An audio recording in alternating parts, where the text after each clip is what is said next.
नमस्कार। इस online class में रेनबो साइंस सर्किट परिवार की ओर से आप सभी का हार्दिक स्वागत है, हार्दिक अभिनंदन है। आज के क्लास में हम क्लास 9th के केमिस्ट्री के दूसरे चैप्टर क्या हमारे आसपास के पदार्थ की चर्चा कर रहे हैं। आपने पिछले क्लासों में देखा होगा कि वहाँ पर विलयन के बारे में पढ़ा था, सॉल्यूशन के बारे में, फिर हम लोग निलंबन के बारे में पढ़े थे, सस्पेंशन के बारे में, और फिर लास्ट क्लास में आपने देखा था कोलाइडल सॉल्यूशन को भी जाना था और इन सभी के गुणधर्मों को भी जाना था। आज उसी कोलाइडल सॉल्यूशन, कोलाइडल विलयन से संबंधित कुछ और बातों को जानने का प्रयास करेंगे। तो हम लोग देख पा रहे हैं कि कोलाइडल विलयन में निम्नलिखित दो घटक होते हैं। अब जैसा कि आप सभी जानते हैं, चाहे वो सस्पेंशन हो, निलंबन, या विलयन हो, सॉल्यूशन, तो सभी दो दो घटक से बना होता था। जैसे विलयन की चर्चा करें तो उसमें विलायक होता था सॉल्वेंट और विलय होता था सॉल्यूट। ठीक उसी तरह से जो ये कोलाइडल विलयन होता है, यह भी दो तरह के घटक से बना होता है और जिसका नाम यहाँ आपको बोर्ड पर दिख रहा होगा। एक है परिक्षिप्त प्रावस्था, डिस्पर्स्ड फेज, और दूसरा है परिक्षेपण माध्यम, डिस्पर्सिंग मीडियम। तो आज इसी दोनों की चर्चा करने जा रहे हैं। और मेरे अंदाज से अगर आप उदाहरण ले लें, आपको याद होगा कि जब हम लोग कोलाइडल विलयन पढ़ रहे थे तो वहां आपको एक उदाहरण बताया गया था कोलाइडल विलयन के बारे में कि दूध, ब्लड, गोंद, स्याही, ये सभी कोलाइडल विलयन के उदाहरण हैं। तो जो कोलाइडल विलयन है, दूध है, तो उस दूध में क्या होता है, अधिकांशतः जल होता है, पानी होता है। शुद्ध दूध में भी पानी की मात्रा रहती है जो दूध के साथ ही हमें प्राप्त होती है। और उस पानी में क्या घुला रहता है, उस पानी में प्रोटीन, विटामिन, वसा, शर्करा, जिसके कारण मिठास आती है दूध से, ये सभी चीज मिले रहते हैं। आपने यह भी पढ़ा होगा निचली कक्षाओं में, जो हमारा ब्लड होता है, रक्त होता है, तो उस ब्लड में क्या होता है कि प्लाज्मा रहता है, तरल भाग उसका प्लाज्मा होता है। और उस प्लाज्मा में WBC, RBC, प्लेटलेट्स, ये सब ब्लड सेल्स हैं, रुधिर कोशिकाएं हैं, रक्त कोशिकाएं हैं, जो उसमें घुली रहती है, मिली रहती है। तो इसी तरह से आप किसी भी कोलाइडल विलयन की बात करेंगे तो उसमें एक ऐसा भाग है जो विलायक के तरह है, जिसमें छोटे छोटे कण घुले रहते हैं। तो विलायक के तरह जो कण होते हैं, विलायक के समान जो भाग होता है किसका, कोलाइडल विलयन का, तो उसको हम लोग परिक्षेपण माध्यम कहते हैं, डिस्पर्सिंग मीडियम कहते हैं।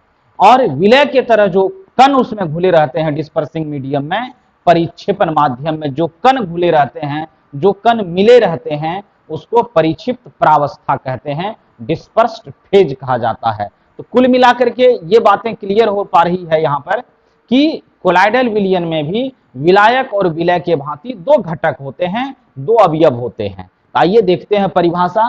पहला घटक जो इसका परिक्षिप्त प्रावस्था है, डिस्पर्स्ड फेज है, उसमें आपने लिखा, देख रहे हैं कि कोलाइडल विलयन में विलय पदार्थ के समान, ध्यान दीजिएगा कि ये परिक्षिप्त प्रावस्था विलय पदार्थ के समान है। जैसे पानी में चीनी घुली हुई थी तो चीनी एक विलय पदार्थ हो गया, उसी तरह से यहाँ जो परिक्षिप्त प्रावस्था होता है वह विलय पदार्थ के समान उपस्थित वह घटक होता है या वह कण होता है जो कोलाइड के रूप में रहता है, मतलब छोटे छोटे कणों के रूप में रहता है। पिछले वीडियो में आपने देखा था कि जो कोलाइडल के कण होते हैं वो विलयन के कण से थोड़ा सा बड़ा होता है, लेकिन निलंबन के कण से छोटा होता है। तो कोलाइड के रूप में जो पदार्थ उपस्थित रहता है उसी को हम लोग परिक्षिप्त प्रावस्था या डिस्पर्स्ड फेज कहते हैं। फिर आते हैं दूसरे अवयव या दूसरे घटक पर। तो कोलाइडल विलयन में जो दूसरा घटक होता है उसको परिक्षेपण माध्यम कहते हैं, डिस्पर्सिंग मीडियम कहते हैं। तो ये क्या है कि कोलाइडल विलयन का वह घटक जिसमें परिक्षिप्त प्रावस्था या कण मिले रहते हैं। अब देखिए, वो परिक्षिप्त प्रावस्था कण हो गया जो किसी न किसी माध्यम में मिला रहेगा। तो वो जो माध्यम है जिसमें वो परिक्षिप्त प्रावस्था मिला रहता है या निलंबित रहता है या घुला रहता है, उसी पर कण को, उसी अवस्था को, परिक्षिप्त प्रावस्था या कण जिसमें मिला रहता है, उसी को हम लोग परिक्षेपण माध्यम कहते हैं, डिस्पर्सिंग मीडियम कहते हैं। यहाँ एकदम उदाहरण के द्वारा समझाने का प्रयास किया गया है कि दूध में जल परिक्षेपण माध्यम, दूध में जो जल है, पानी है, वह परिक्षेपण माध्यम की तरह रहता है। और प्रोटीन, वसा, शर्करा, विटामिन, ये सब जो मिला रहता है वह परिक्षिप्त प्रावस्था के रूप में रहते हैं। इसी प्रकार अगर हम लोग ब्लड की बात करें, रक्त की बात करें, तो ये जो ब्लड होता है, रक्त होता है, उसमें प्लाज्मा जो होता है वह प्लाज्मा परिक्षेपण माध्यम के समान रहता है और फिर उस ब्लड में आरबीसी, आपने नाम सुना होगा, रेड ब्लड सेल्स, लाल रक्त कोशिका, WBC, white blood cell, platelets, ये सब कोशिकाएं हैं जो मिली रहती है, निलंबित रहती है प्लाज्मा में। ये सब हो गया परिक्षिप्त प्रावस्था के रूप में रहते हैं। तो इस प्रकार से आप देख पा रहे हैं कि जितने भी कोलाइडल विलयन होंगे, जितने भी कोलाइडल सॉल्यूशन होंगे, उसमें दो तरह के घटक होते हैं। एक हो गया परिक्षिप्त प्रावस्था, डिस्पर्स्ड फेज, और दूसरा हो गया परिक्षेपण माध्यम, डिस्पर्सिंग मीडियम। ये कोलाइडल विलयन के दो घटक या दो भाग या दो अवयव, दो कंपोनेंट हो गए। अब आते हैं एक और बड़ा रोचक चीज है जो कोलाइडल विलयन से ही जुड़ा हुआ है, ये टिंडल प्रभाव है, टिंडल्स इफेक्ट। दरअसल टिंडल्स इफेक्ट क्या है, आप याद कीजिए कि आजकल गर्मी के महीने में ही खास करके गांव में जहां वो लकड़ी वाले चूल्हे पर खाना पकता होगा रसोई घर में, वहां आपने देखा होगा अगर घर में धुआं भर जाता है कभी कभार और उस रसोई घर में कहीं छोटा सा छेद होता है या वेंटिलेशन से सूर्य की किरण अगर आपके घर में आती होगी सुबह सुबह और अंदर चूल्हा जल रहा है, तो आपको कुछ चमकता हुआ कण दिखाई देता होगा, एकदम रे के तरह, किरण के तरह उस छिद्र से आती रहती है प्रकाश, और उस प्रकाश के रास्ते पर छोटे छोटे कण दिखाई देते हैं। दरअसल होता क्या है कि रसोई घर में जो धुआं रहता है उस धुआं में कई छोटे छोटे कण रहते हैं, अशुद्धियां रहती है, और उन अशुद्धियों का जो आकार होता है वो बड़ा होता है। जो नॉर्मल वायु अभी हम लोगों के पास है, इस वायु में भी अशुद्धियां हैं लेकिन उनके कण बहुत छोटे हैं, लेकिन धुआं में वो कण बहुत बड़ा बड़ा रहता है। और जब उस होकर के प्रकाश, कहीं छिद्र है छोटा सा और सूर्य का प्रकाश प्रवेश करता है, तो जैसे प्रकाश की किरण उस धुआं या उस गैस में उपस्थित कणों पर पड़ता है, तो चूंकि उन कणों का आकार बड़ा है, धुआं में जो कण है उसका आकार बड़ा है, इसलिए धुआं का के कण पर जब प्रकाश की किरण पड़ती है तो प्रकाश की किरण बिखर जाती है, फैल जाती है। इसी घटना को, इसी प्रक्रिया को टिंडल प्रभाव या टिंडल्स इफेक्ट कहते हैं। अब देखिए परिभाषा लिखा गया यहाँ, कोलाइडल विलयन से प्रकाश की किरणों को गुजारने पर, कोलाइडल विलयन से जब आप प्रकाश की किरण को गुजारते हैं तो क्या होता है, इनके छोटे छोटे कण, किनके कण, कोलाइडल विलयन के कण, दूध में से गुजारिए प्रकाश के किरण को। हमने कल भी आपको उदाहरण बताया था कि हथेली पर टॉर्च सटा करके स्विच ऑन करते हैं, इधर से एकदम लाल रोशनी निकलती है, तो वो लाल रोशनी जो निकलती है, इस हथेली में क्या होता है, ब्लड होता है बीच में। और आप सभी जानते हैं कि ब्लड भी एक प्रकार का कोलाइडल सॉल्यूशन है, कोलाइडल विलयन है, और जैसे उस ब्लड से होकर के प्रकाश की किरण गुजरती है तो ब्लड में जो छोटे छोटे कण हैं, किनके कण, आरबीसी के, डब्ल्यूबीसी के, प्लेटलेट्स के कण, ये क्या करते हैं, प्रकाश के किरणों को फैला देते हैं, जिसके कारण वो लाल फैला हुआ प्रकाश, टॉर्च जलाते होंगे एक छोटे से जगह पर और इधर पूरी हथेली लाल नजर आती होगी, यहां तक कि उंगली का कुछ भाग भी लाल नजर आता होगा, क्योंकि प्रकाश की किरण चारों तरफ फैल जाती है, बिखर जाती है।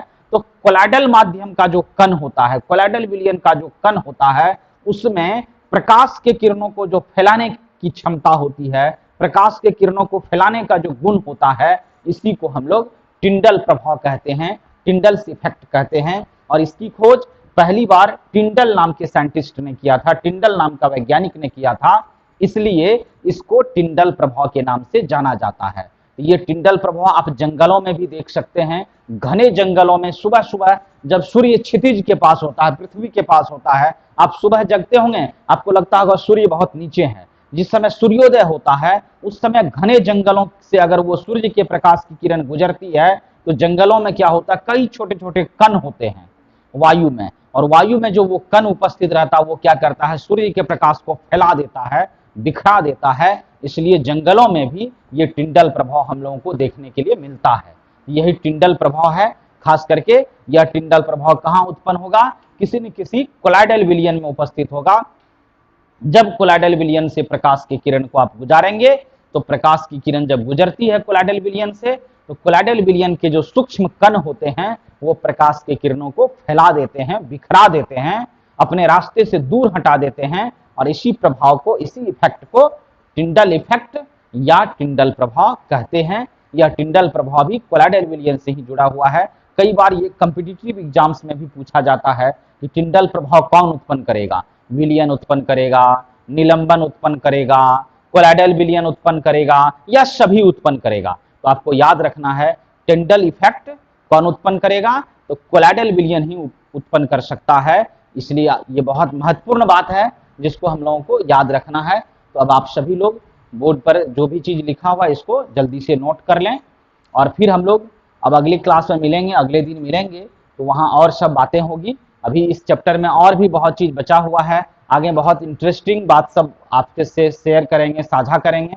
लेकिन मेरा एक रिक्वेस्ट है कि जो लोग अभी तक चैनल को सब्सक्राइब नहीं किए हैं तो आप सब्सक्राइब करें, अपने दोस्तों के साथ चैनल के बारे में बताएं, शेयर करें, ताकि अधिक से अधिक लोग पढ़ करके इस समय जब लोग अधिकांश लोग घर में बैठे हैं तो वो लाभ उठा सके, अपने समय का सदुपयोग कर सके। क्योंकि आपको याद रखना है कि समय हमारे जीवन का सबसे अनमोल आभूषण है।